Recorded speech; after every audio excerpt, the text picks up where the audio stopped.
अमित एक मध्यम वर्गीय परिवार का लड़का था। वो बचपन से ही बड़ा आज्ञाकारी और मेहनती छात्र था।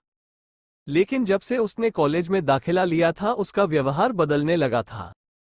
अब ना तो वो पहले की तरह मेहनत करता और ना ही अपने माँ बाप की सुनता। यहाँ तक कि वो घर वालों से झूठ बोलकर पैसे भी लेने लगा था। उसका बदला हुआ आचरण सभी के लिए चिंता का विषय था। जब इसकी वजह जानने की कोशिश की गई तो पता चला कि अमित बुरी संगति में पड़ गया है। कॉलेज में उसके कुछ ऐसे मित्र बन गए हैं जो फिजूल खर्ची करने, सिनेमा देखने और धूम्रपान करने के आदी हैं। पता चलते ही सभी ने अमित को ऐसी दोस्ती छोड़ पढ़ाई लिखाई पर ध्यान देने को कहा। पर अमित का इन बातों से कोई असर नहीं पड़ता। उसका बस एक ही जवाब होता, मुझे अच्छे बुरे की समझ है, मैं भले ही ऐसे लड़कों के साथ रहता हूं पर मुझ पर उनका कोई असर नहीं होता। दिन ऐसे ही बीतते गए और धीरे धीरे परीक्षा के दिन आ गए। अमित ने परीक्षा से ठीक पहले कुछ मेहनत की पर वो पर्याप्त नहीं थी। वो एक विषय में फेल हो गया।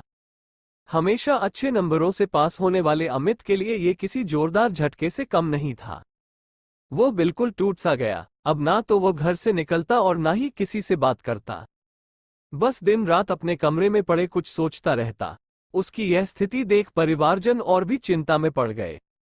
सभी ने उसे पिछला रिजल्ट भूल आगे से मेहनत करने की सलाह दी पर अमित को तो मानो सांप सूंघ चुका था।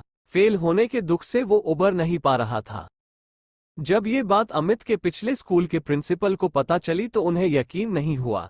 अमित उनके प्रिय छात्रों में से एक था और उसकी यह स्थिति जान उन्हें बहुत दुख हुआ। उन्होंने निश्चय किया कि वो अमित को इस स्थिति से जरूर निकालेंगे।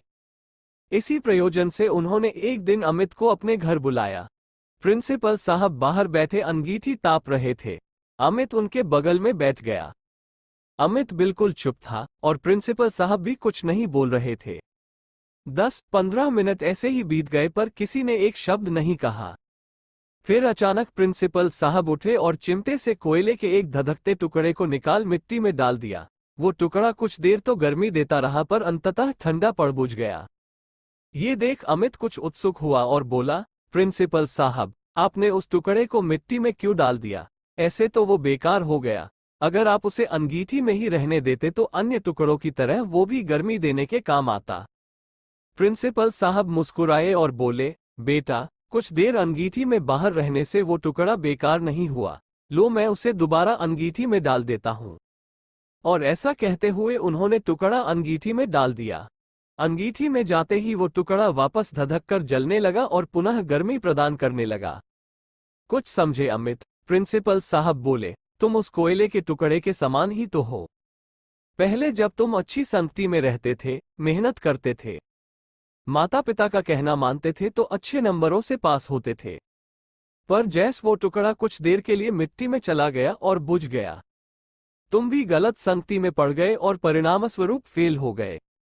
पर यहाँ जरूरी बात यह है कि एक बार फेल होने से तुम्हारे अंदर के वो सारे गुण समाप्त नहीं हो गए। जैसे कोयले का वो टुकड़ा कुछ देर मिट्टी में पड़े होने के बावजूद बेकार नहीं हुआ और अंगीठी में वापस डालने पर धधक कर जल उठा। ठीक उसी तरह तुम भी वापस अच्छी संगति में जाकर मेहनत कर एक बार फिर मेधावी छात्रों की श्रेणी में आ सकते हो। याद रखो, मनुष्य ईश्वर की बनाई सर्वश्रेष्ठ कृति है। उसके अंदर बड़ी से बड़ी हार को भी जीत में बदलने की ताकत है। उस ताकत को पहचानो, उसकी दी हुई असीम शक्तियों का प्रयोग करो और इस जीवन को सार्थक बनाओ।